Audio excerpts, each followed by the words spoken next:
Hello everyone to the Medixrise video series, and today we are going to talk about an important topic, that is fibroadenoma of the breast. It is the most common cause of breast lump in general, and it is the most common benign tumor in the young female from 15 to 25 years of age.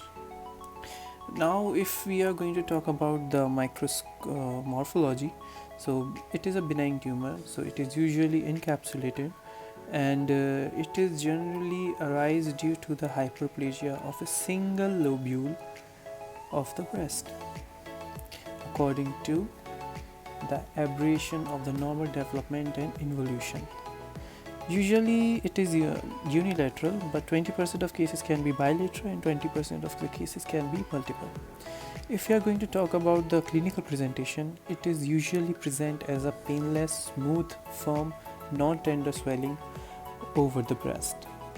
And if we are going to examine, it is movable freely within the breast. That's why it is known as the mouse in the breast. Usually axillary nodes are not involved as it is a benign tumor.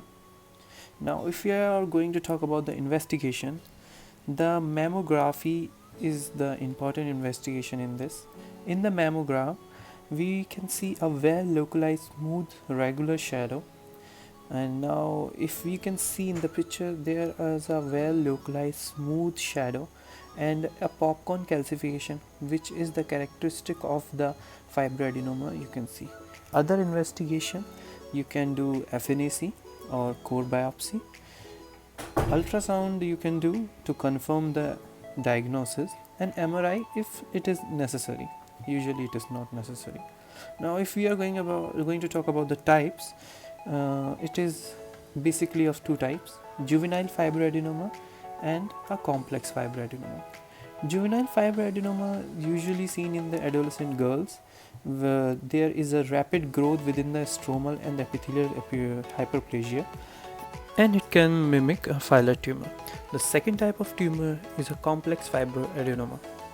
So in this type of tumor, it is basically a typical fibroadenoma with some fibrocystic changes.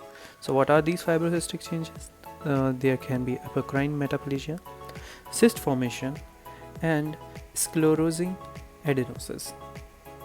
Now if we are going to talk about the pathology, there are basically two type of fibroadenoma: pericanalicular, intracanalicular. Intracanalicular are usually large and soft and mainly cellular.